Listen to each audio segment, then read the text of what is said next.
Boa noite, meus amados irmãos. Que a graça do nosso Senhor e Salvador Jesus Cristo esteja com todos nós, amém?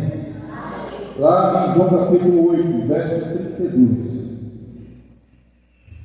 João 8, 32 diz bem assim: e conhecereis a verdade, e a verdade vos libertará. Amém, meus amados irmãos? E conhecemos a verdade nos libertará. E conhecemos Cristo, e Cristo nos libertará. Cristo está falando dele mesmo. Ele é a verdade, Ele é o caminho, Ele é a verdade e Ele é a vida. Cristo olhava para os seus perseguidores e fala, é como se estivesse falando assim: se vocês reconhecessem quem sou eu, se vocês aceitassem quem sou eu, vocês vão ser libertos das suas cegueiras, das suas essa forma vazia de viver. Grande é o Senhor e digno de ser adorado, ser louvado. Só Ele é o único digno de honra, de glória, poder, toda majestade, todo poder nos céus e na terra pertence a Ele, e somente a Ele, e a mais ninguém. Nós podemos declarar que Ele é o nosso único Rei dos Reis, Senhor dos Senhores. Vai ao nesse momento, vamos clamar a Deus, vamos orar nesse instante. Queria pedir ajuda que orasse por nós.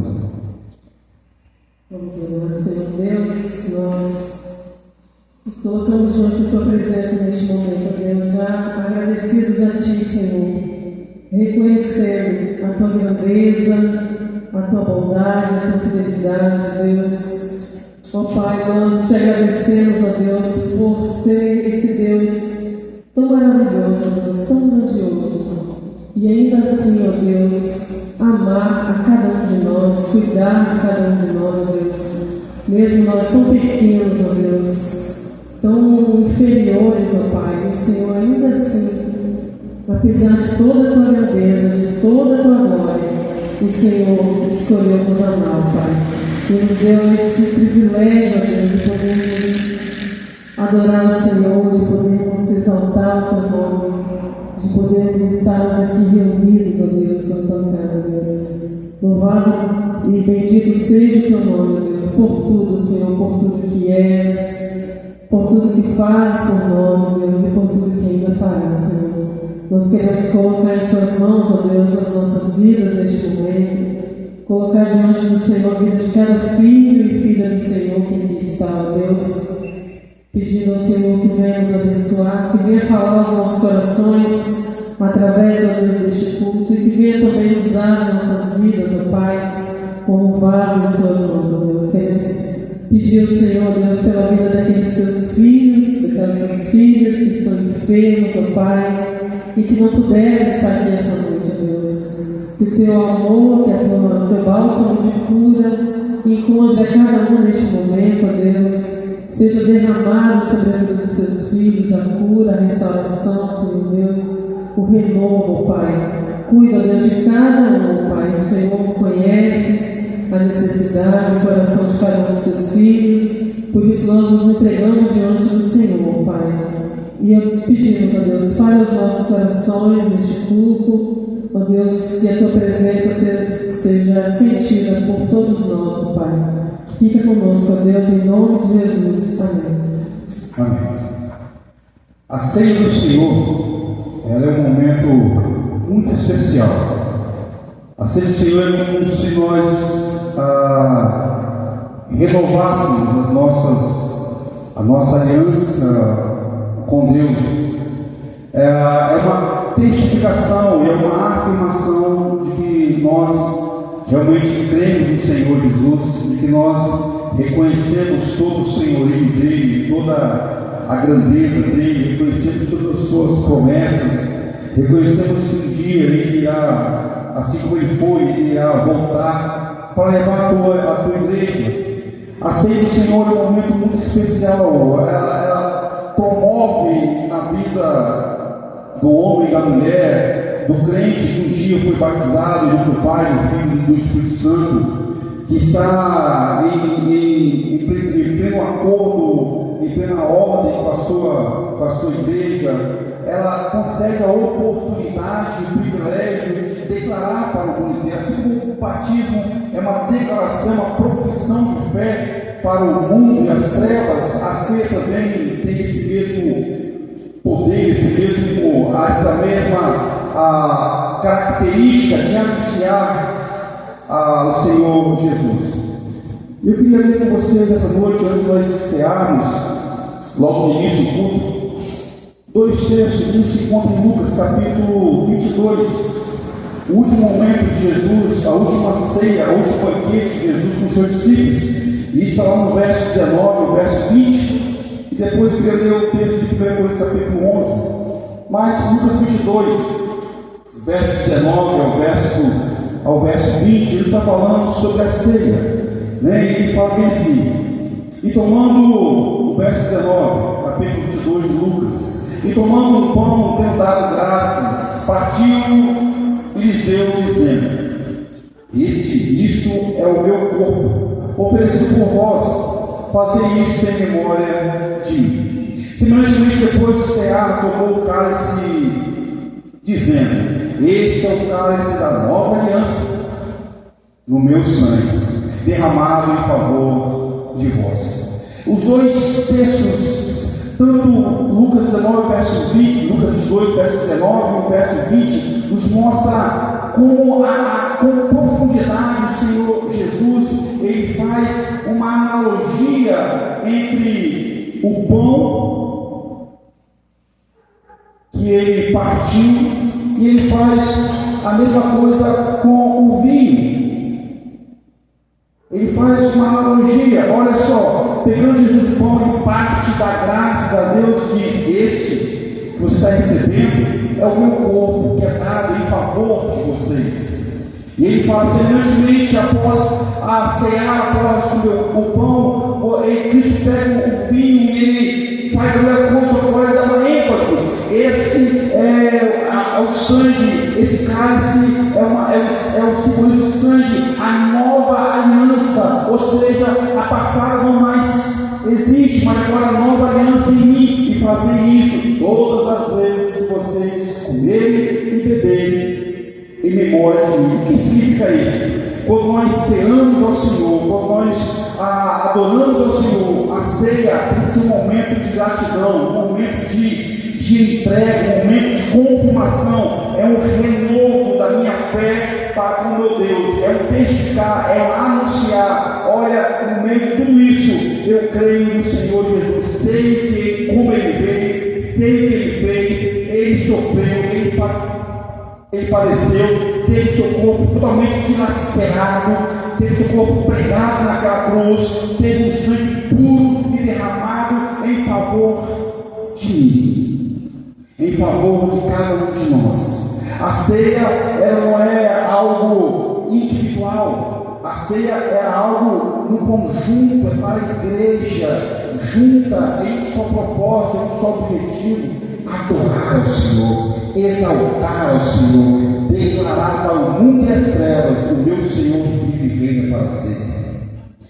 Declarar para todo mundo: o pecado não tem domínio contra mim, porque Cristo Jesus pagou um alto preço pela minha vida. Olha o que fala agora em 1 Coríntios capítulo 11. Veja como é que Paulo ele fala em somente um verso. Eu vou ler o verso 27, e aí Paulo fala bem assim, depois dele fazer a mesma explicação que o Senhor Jesus fez, verso 3 ao verso 26, ele fala no verso 28. No verso 27 ele fala bem assim: por isso, aqueles que comem o pão e bebem o cálice dignamente, ou seja, sem ter consciência, sem saber o que significa, será réu no corpo e no sangue, será réu pelo corpo de Cristo e pelo seu sangue. E aí ele fala no verso 28, né? Examine, pois, o homem a si mesmo, e assim coma o pão e beba do cálice. A ceia do Senhor, meus amados, é um momento para todo cristão que um dia foi batizado em nome do Pai, do Filho e do Espírito Santo, desceu as águas pelo batismo, está em plena comunhão com a tua igreja. Há um convite que o Senhor Jesus faz, e ele fala: examine o homem. O termo examinar aqui que Paulo usa é para que, se caso porventura você ou nós cometemos algum deslize, algum pecado durante essa trajetória da nossa caminhada, nós confessamos ao Senhor, nós reconhecemos que somos pecadores, mas entregamos diante do Senhor os nossos pecados, mas não deixamos de tomar ceia.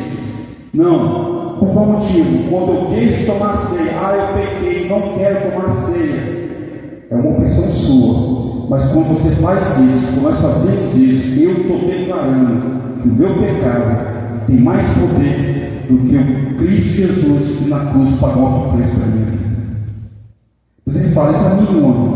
E após esse exame, após esse autoexame, coma do pão e beba do cálice. Eu queria chamar aqui à frente a irmã Iraci, o irmão Daniel também, cadê ela? Aqueles que estão aptos a tomar ceia, batizar, a tomar ceia do Senhor, fique em pé nesse momento, facilitar a vida dos nossos irmãos.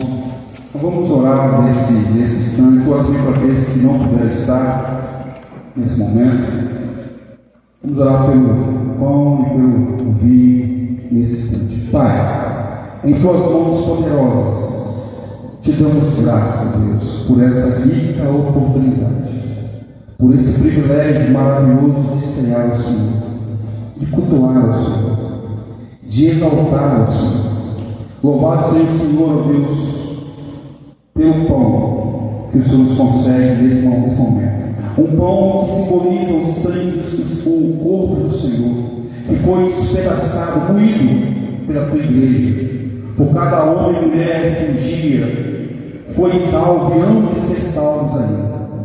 Muito obrigado pela oportunidade de lembrarmos, ó Deus, que o Senhor veio, sofreu por nós. Muito obrigado pelo cálice, ó Deus, esse suco de uva, que simboliza, ó Deus, o sangue precioso, puro, perfeito do Senhor. Um sangue que aplaca a ira de Deus que era contra nós.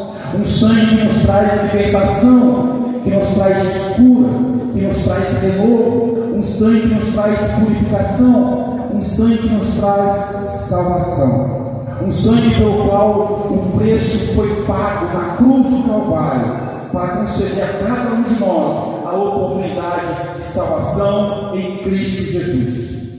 Grande Deus, em nome de Jesus, louvamos o teu santo nome por esse privilégio. Renova as nossas alianças, renova, ó Deus, a nossa fé, a nossa força, dá-nos cada dia mais alegria de adorar o Senhor e de exaltar o Senhor, Pai amado. Os nossos pecados que cometemos durante esse período, ó Deus, antes da ceia, temos que colocar diante do Senhor. Ó Deus, pela tua graça e misericórdia, apresentar diante do Senhor nossas falhas, nossos erros, nossos delícios e declarar que o pecado não tem domínio contra nós, porque Cristo Jesus, o nosso único e Salvador, pagou o alto preço das nossas vidas. Que possamos, ao comer do pão e ao beber do ceia, ao dar do cálice, possamos lembrar que tudo que o Senhor fez é eterno e dura para sempre. E ninguém pode nos livrar, nos tirar das suas mãos poderosas. Maravilhoso Deus, que muitos aqui ainda, Deus, que ainda não têm essa oportunidade, esse privilégio, essa alegria, que o Senhor venha quebrantar os corações, que o Senhor venha convertê-los, que o Senhor venha despertá-los, para que futuramente eles venham ter essa alegria de cear ao Senhor como nós somos. Ó Santo Deus, em nome do Senhor Jesus, visita o teu povo com graça e com misericórdia. Oramos em nome de Jesus. Amém. Aqueles que estão aptos para tomar ceia, o Daniel vai pegar o pão e a irmã Alessia vai pegar. Após pegar, você pode ficar em pé, depois cear todos nós juntos.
ficou sem uns elementos, a irmã lá atrás, Ariel, sem os dois.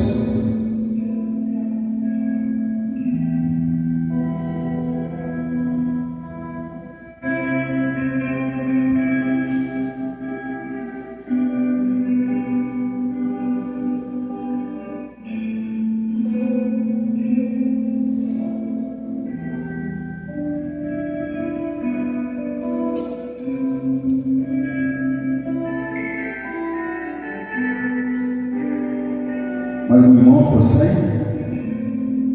não há. Em memória de Cristo Jesus, comamos o pão e bebemos o cálice, todos nós juntos.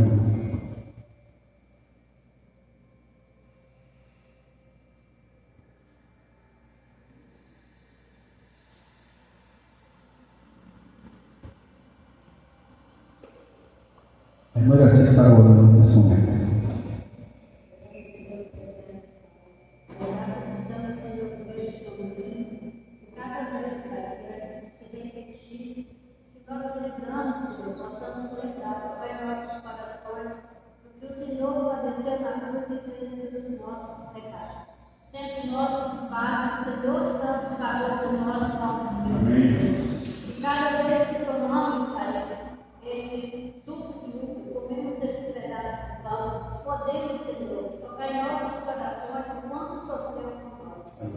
Nós damos graças a Ti, Senhor, pela vida regressa do amor de nós, Deus.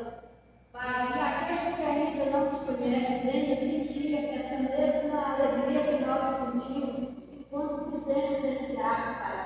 Deus amado, nós te agradecemos todo mundo, em nome de Jesus. Amém. A gente pega todos juntos, vamos cantar o Senhor nesse momento, Pai.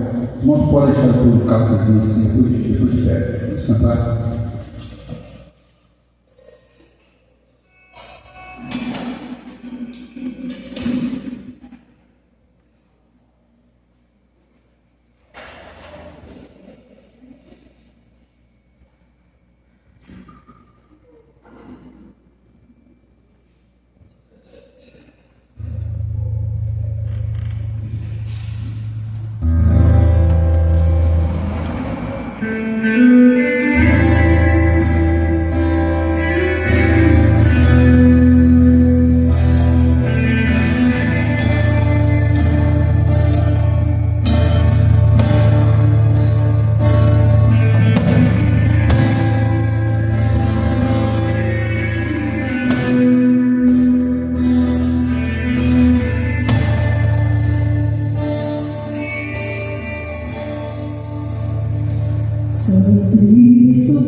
Oh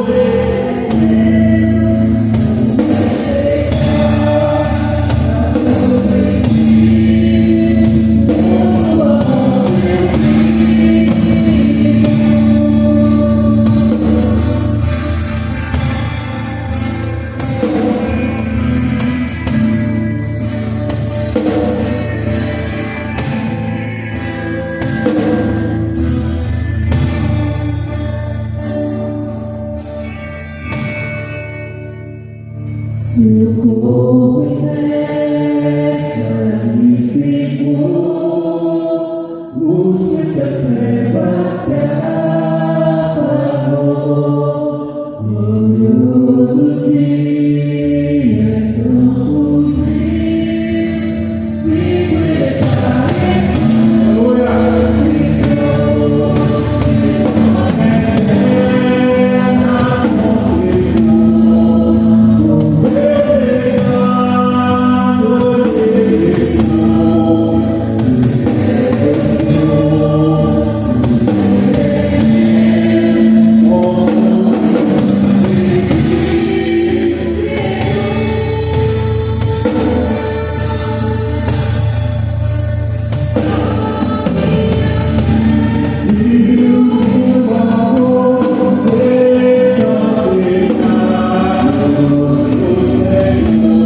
Senhor, ao qual fomos libertos da prisão do pecado e resgatado pelo Salvador Jesus Cristo.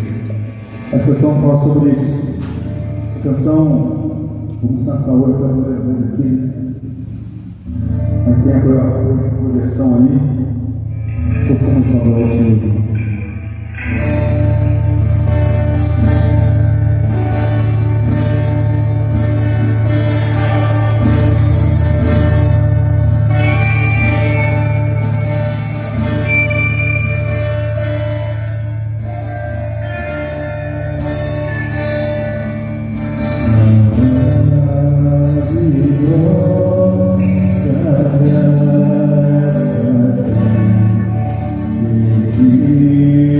Oh,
Senhor. Toda a terra está cheia da tua glória.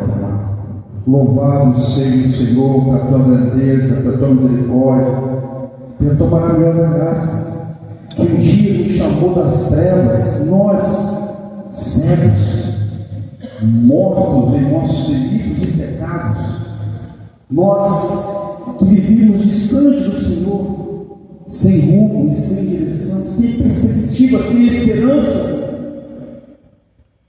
sem ver. O Senhor, pela tua maravilhosa graça, nos chama com amor terno, amor poderoso, amor único, um amor soberano, e nos chama e nos faz ser filhos, herdeiros e co-herdeiros de Cristo Jesus. Maravilhoso Deus, grandioso Deus, nós louvamos o teu santo e poderoso nome, porque digno tu és de tua honra, tua glória, teu poder e majestade pertence ao Senhor. Ó Espírito Santo, o Senhor que se faz presente em nosso meio nesse momento, o Senhor que converte, quebranta o coração, o Senhor que corrige, ensina, orienta, perdoa, o Senhor que traz, ó Deus, vida onde só a morte, o Senhor que traz luz aonde a escuridão reina, o Senhor que quebra cadeias de milhões, ó Deus Todo-Poderoso. Continue a ministrar nos corações nesse momento. Eu peço mais uma vez, eu que sou falho e pecador, reconheço minhas falhas, meus delitos e fraquezas, e coloco diante do Senhor a minha vida, ó Deus, a qual eu tenho o privilégio e ao mesmo tempo a responsabilidade de anunciar a tua palavra que traz vida, que traz cura, que traz renovo. Em nome de Jesus, que o Senhor ministre os corações, usa mais uma vez a minha vida segundo a tua vontade, pois sei que de mim mesmo não posso fazer, pois sou falho e pequeno demais. E a tua palavra, ela é poderosa, mais poderosa que a espada do Senhor, divide a alma e o espírito. Quebra os corações, como o Senhor tem feito nesse momento. Oramos em nome do Senhor Jesus. Amém, meus amados. Lucas capítulo 13.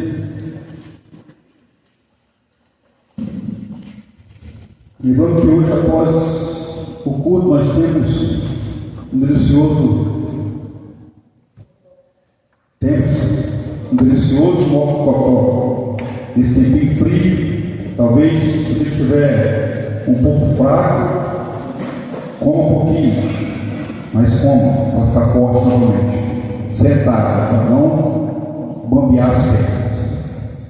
Lucas capítulo 13. Verso 10 ao verso 17. O tema desse milagre de hoje, vamos estudar a covardia da religiosidade. Esse é o tema. A covardia da religiosidade. Em todo momento nós já temos visto vários tipos de milagres que Jesus fez, em várias localidades, em vários contextos, em várias situações difíceis. Mas talvez essa seja uma situação que vai mexer com cada um de nós.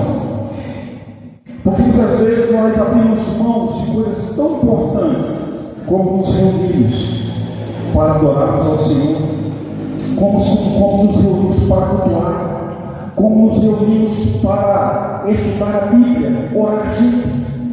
Como muitas vezes nós abrimos mão de coisas tão importantes como nós estarmos juntos, intercedendo, orando, aprendendo, ensinando e sendo ensinado. Ou aquele momento de descontração, aquele momento de brincadeiras que engrandece ao nosso Deus. Momento de lazer, mas para a honra e para a glória de Deus. Muitas vezes nós abrimos mão de coisas tão importantes e nos apeguemos a coisas tão insignificantes. Eu não posso, nós somos muitas vezes igual aqueles convidados da ceia do Senhor. Quando eles foram convidados, cada um por desculpa, assim, não posso ir porque eu comprei um terreno, não posso ir porque eu tenho um casamento, não posso ir por isso, por isso. Talvez esse milagre mexe com a gente.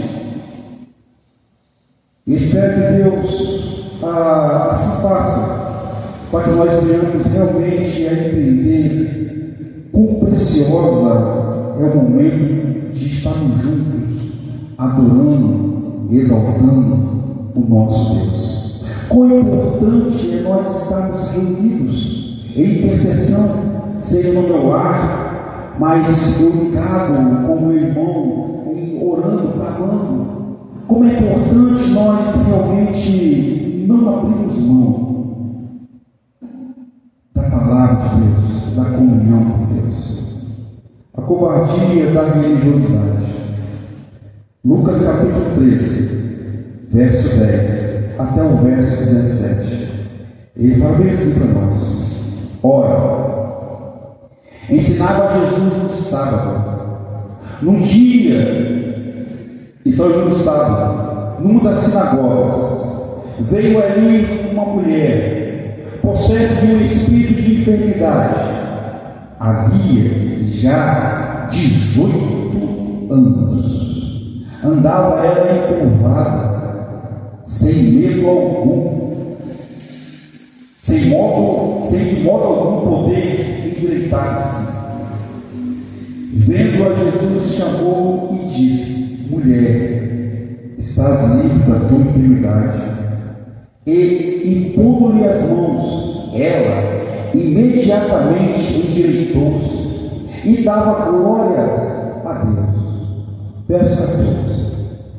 Ora, o chefe da sinagoga, indignando-se de ver que Jesus curava no sábado, disse à multidão: 6 dias há em que se deve trabalhar, vinde, pois, neste dia para seres curados, e não no sábado? Disse-lhe, porém, o Senhor: hipócritas, cada um de vós não desprende da manjedoura no sábado o seu boi ou o seu jumento para levá-lo a beber? Por que motivo não devias livrar este do cativeiro em dia de sábado, essa filha de Abraão, a quem Satanás trazia presa há 18 anos? Tendo ele dito essas palavras, todos os seus adversários se envergonharam. Entretanto, o povo se alegrava por todos os gloriosos feitos que Jesus realizava. Amém, meus queridos irmãos? A covardia da religiosidade. A primeira coisa, meus amados, a primeira verdade que vamos ver, vamos analisar nesses versos, está no verso 10 ao verso 4. Na contramão, ou seja, na contramão dessa religiosidade, vem a primeira verdade que precisamos avaliar. Só o puro Evangelho pode libertar e curar a humanidade.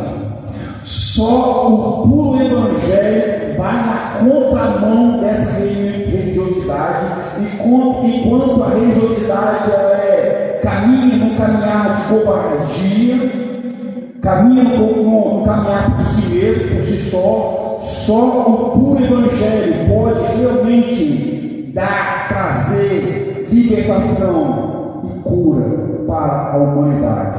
Sons, luzes, alegorias, palavras, mais palavras, tudo isso, meus amados, sem o puro Evangelho de Cristo, não tem efeito para a cura, para a libertação, para o perdão, para a salvação em Cristo Jesus. Muitos sons, somente sons, alegorias, mais alegorias, palavras, somente palavras, emoções, mais emoções, puras emoções e muito mais. Tudo isso, sem o puro Evangelho do Senhor Jesus, não tem efeito para trazer a cura, para trazer a libertação, para trazer perdão e para trazer a salvação.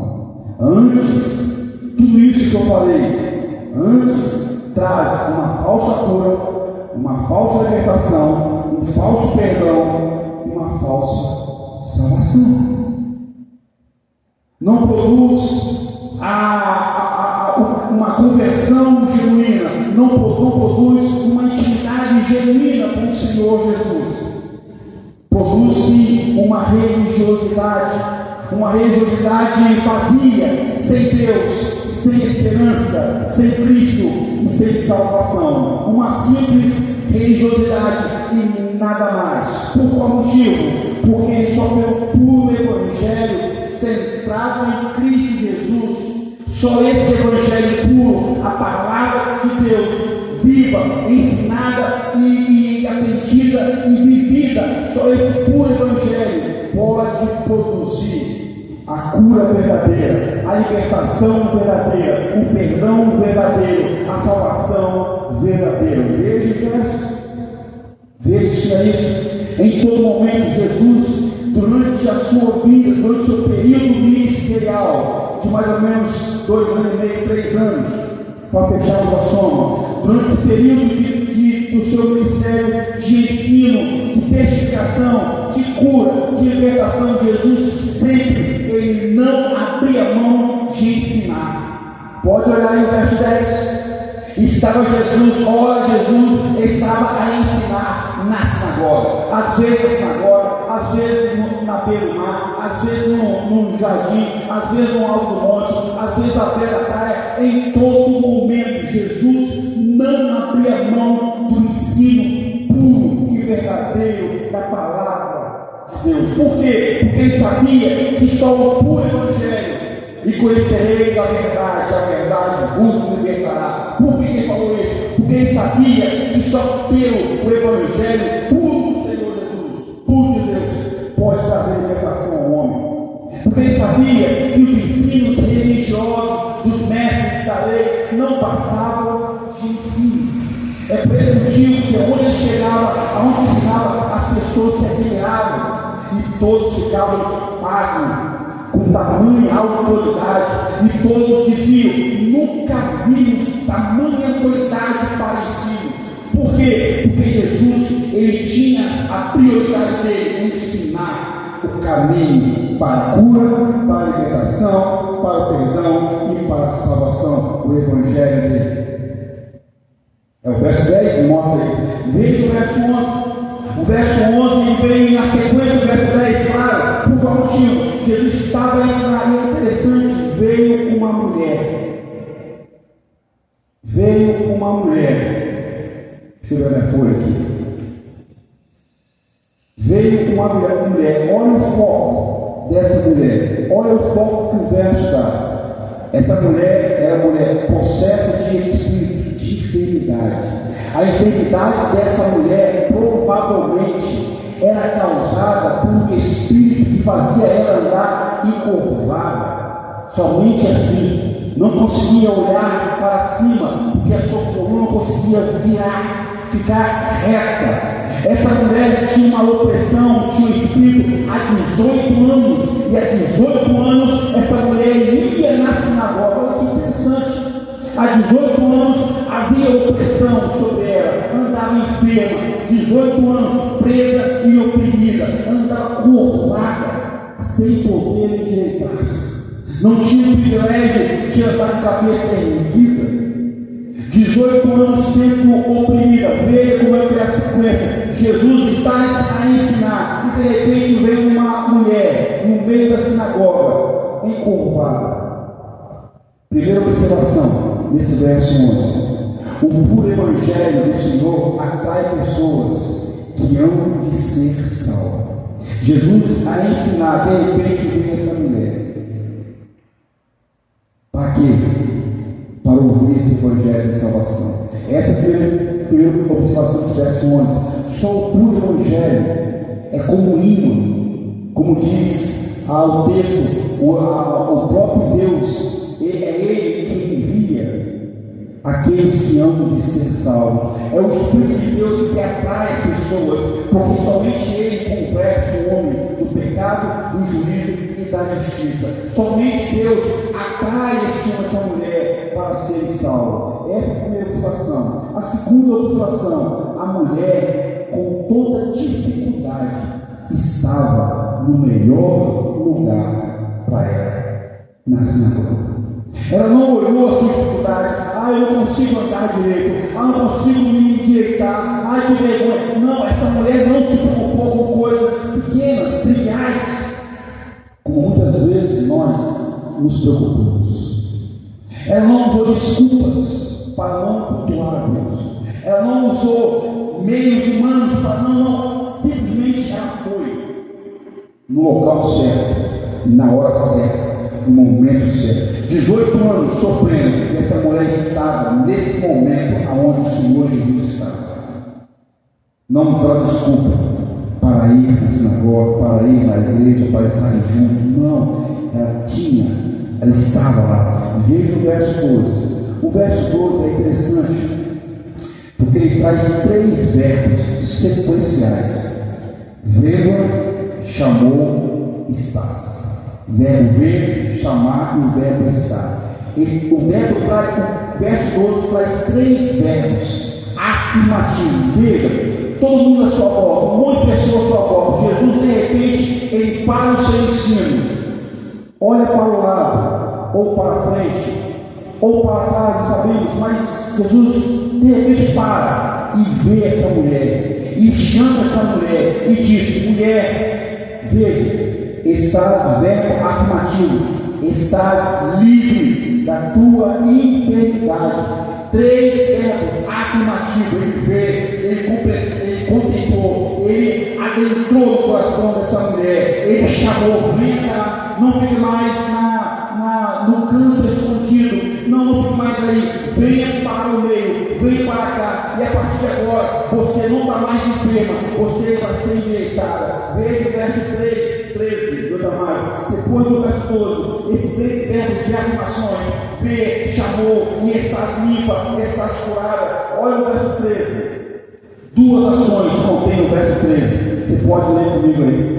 Veja, e pondo a ação de Jesus, impondo as mãos, ela, a mulher, imediatamente endireitou-se e dava glória a Deus. O verso 13 traz 2 ações. A primeira, de Deus, na pessoa de Jesus, o poderoso Deus. Jesus impõe as mãos sobre essa mulher, e o espírito imundo que fazia ela ficar enferma, a enfermidade e o espírito imundo, no único toque, no único gesto, foi liberta, foi expulso e foi restaurada. Ele trouxe a cura para essa mulher, porque Cristo Jesus, ele é o puro e verdadeiro Evangelho de Deus.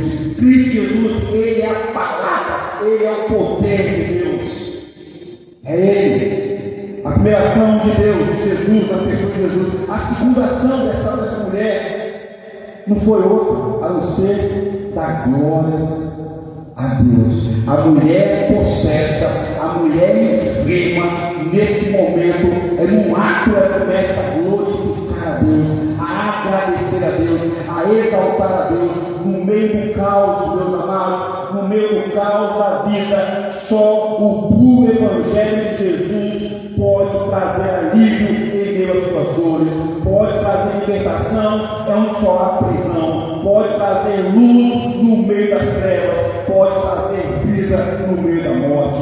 Somente o puro Evangelho do Senhor Jesus.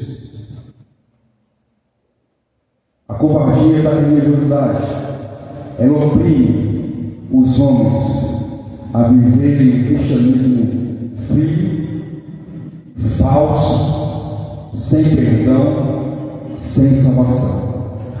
A covardia da religiosidade faz você virar as costas para o que está acontecendo. A segunda coisa, e a última, que podemos estudar nesse texto, no verso 14 ao verso 17. A frieza e indiferença para com o próximo é o caminho da religiosidade.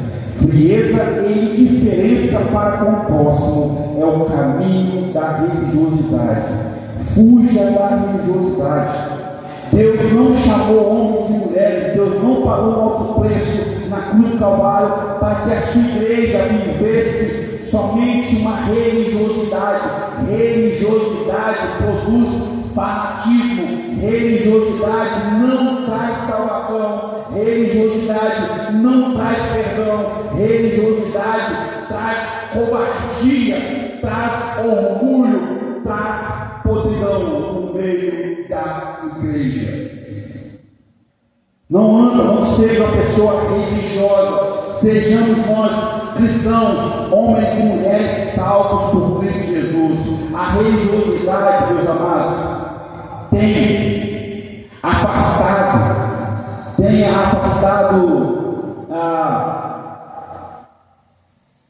o homem de Deus por 3 motivos. A religiosidade afasta o homem de Deus por alguns motivos. Tem 3, mas eu li errado. Por alguns motivos. Primeiro, a religiosidade caminha no campo antropocentrismo, ou seja, a religiosidade caminha no evangelho centrado no homem. O homem é o ponto principal. E é o caminho que tem afastado a igreja de Deus. A religiosidade caminha no antropocentrismo. O homem é importante, o homem é o chamado, o homem é isso, o homem é aquilo, e Deus é somente o nosso servo. Isso é religiosidade. Mais uma coisa, a religiosidade caminha num simples e profundo e vergonhoso orgulho. A religiosidade, a pessoa que ela é religiosa, ela tem um orgulho por ser dessa forma. A religiosidade ainda, além do orgulho, trabalha em cima da inveja. Ela tem inveja do seu irmão, da sua irmã. O seu irmão tem um conhecimento bíblico, está crescendo na fé, e a pessoa fica invejosa. Por qual motivo ele tem esse conhecimento? Por qual motivo ele conseguiu isso, ele conseguiu aquilo? A religiosidade, antropocentrismo, orgulho e inveja são as suas bases. Mais uma coisa, quarta coisa, ele se acha dono, ela se acha dono da verdade. Não quer aprender mais, não quer aprender o puro evangelho. Vocês estão ensinando errado, vocês estão errados. Não quer aprender isso. A religiosidade, palavras, somente palavras. É como se fosse um sepulcro caiado. É como se fosse um túmulo que você vai lá todo ano, que é como se gosta do cemitério, passa um cal, tira os matos, dá um brilho lá. Por fora está bonito, mas quando abre aquela tampa, o fedor de podridão e de morte sai. Quinta coisa, a religiosidade não tem base nenhuma. É como se fosse a semente lançada na beira do caminho, ou caiu entre as pedras, ou caiu no meio dos espinhos. Até cresce uma montinha ali, mas não tem base sólida nenhuma, porque ela se baseia, o solo dela é no homem e nada mais. A sexta coisa que traz a religiosidade, conhecimento somente de palavras vazias. E a sétima é a morte, é o sepulcro caiado. Meus amados irmãos,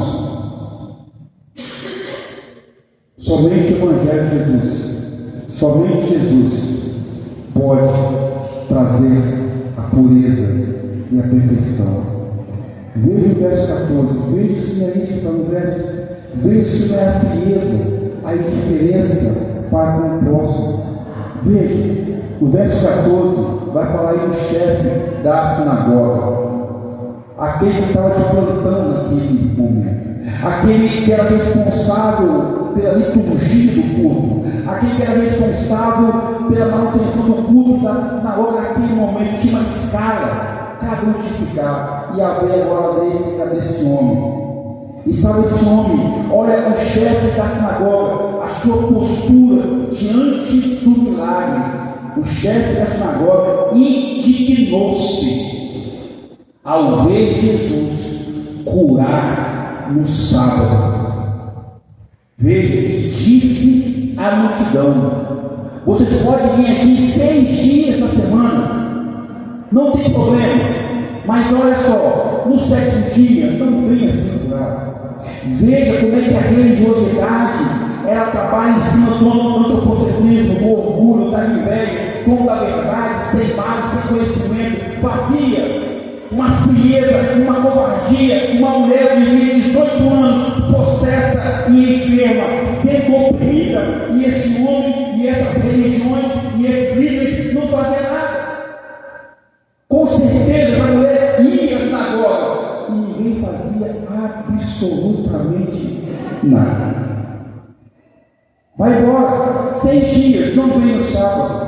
A religiosidade cria medo. Irmãos, o sábado não foi instituído para fazer distinção, separação entre dia sagrado e dia. Não, irmãos, o sábado, assim como a segunda-feira, significa o seguinte: tudo, em todo momento, nós temos que adorar, exaltar e glorificar a Deus, seja segunda, seja terça, seja quarta, seja quinta, seja sexta, seja sábado, seja domingo. Tudo, o nosso viver tem que ser cristocêntrico, teocêntrico, Cristo na minha vida, Deus na minha vida a conduzir. Não é um dia, não é um não, meus amados. O sabate aqui não foi criado para isso, para a opressão, para a escravidão.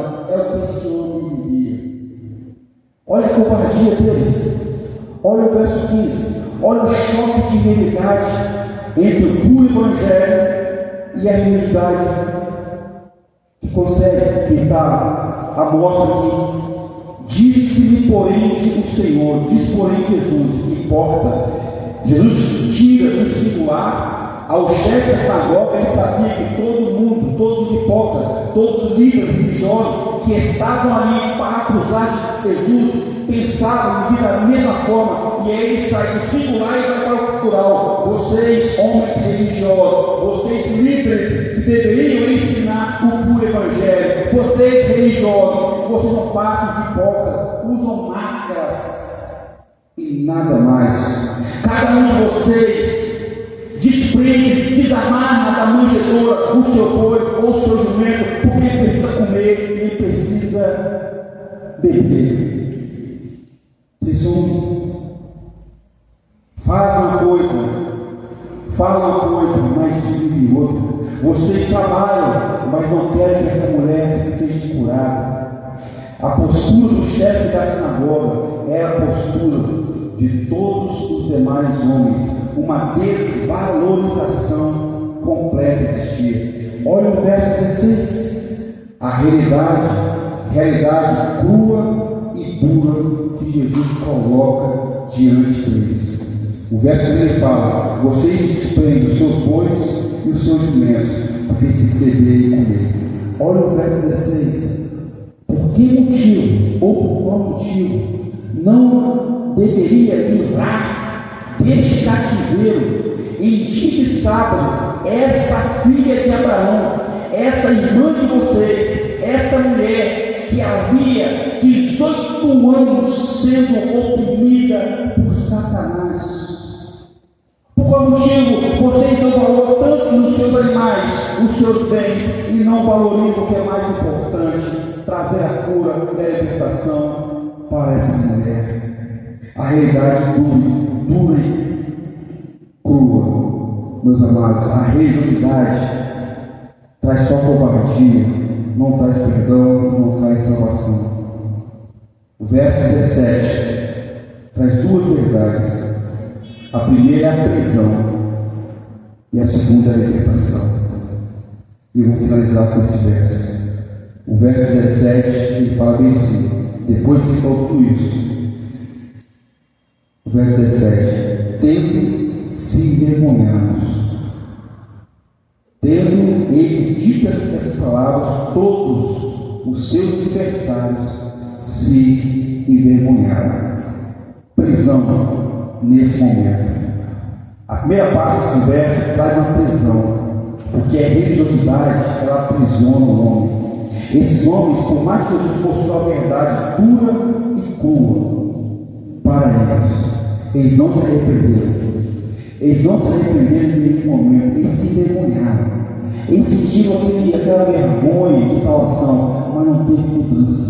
Porque os mesmos homens, o mesmo chefe da sinagoga, perseguiu Jesus até jogá-lo na cruz. Não teve mudança, prisão e mais prisão. A religiosidade cega o homem, faz ele ficar surdo, faz ele ficar com sua mente tampada, para não ouvir o Evangelho que traz cura, que traz libertação, que traz salvação. A segunda parte do texto, aí vem a libertação.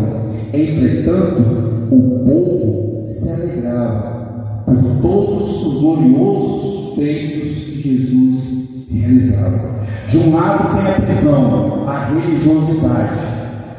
Não sei se você é vive, não sei qual é a sua forma de cultuar a Deus, mas hoje eu quero falar que é uma libertação para você.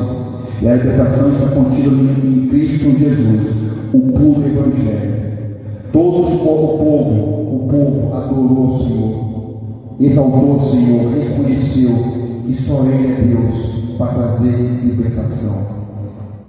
A covardia da religiosidade traz prisão, traz cadeia, traz dor, traz solidão, traz trevas.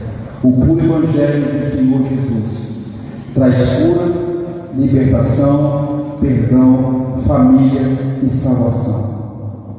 É esse Evangelho que Ele quer que você entenda hoje. Saia da escuridão, saia da religiosidade e venha para Jesus, pois somente Jesus Cristo pode libertar cada um de nós, pode nos dar salvação eternamente. Amém, meus amados?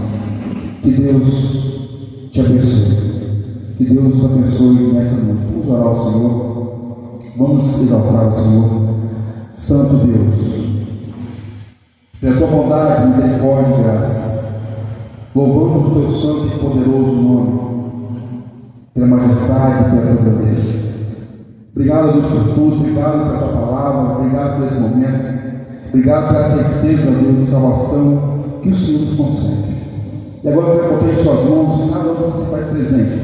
Eu não sei como eles têm vivido, não sei quais são as formas que eles têm cultuado o Senhor. Mas eu quero pedir ao Senhor, que o Senhor venha completar a tua mensagem, a tua palavra, nos corações de cada um presente.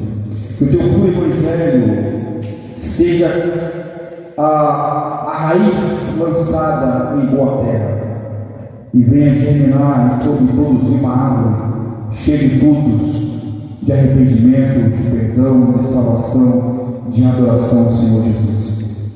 Que haja salvação nessa noite, ó Deus, que haja cura, que haja libertação. Pai, muito obrigado por tudo, pela grandeza, pela ceia, por nós comemorarmos, ó Deus, por nós anunciarmos a morte e a ressurreição de Cristo Jesus.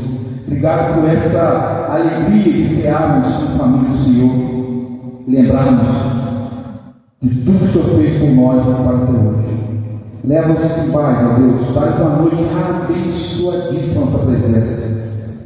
E agora, Deus, que o amor de Deus, Pai Todo-Poderoso, que a graça salvadora de Cristo Jesus e que a doce consolações do Espírito Santo de Deus esteja sobre os nossos corações, nossa família e sobre toda a região do Ciclo, hoje e eternamente. Amém. Amém. Amém, meus amados. Deus abençoe a todos. Tenham todos uma boa noite, uma boa semana em nome do Senhor Jesus. Não esqueça do mocotó que está sendo feito aí, ok? Então vamos encerrar cantando aqui. Jonas aí.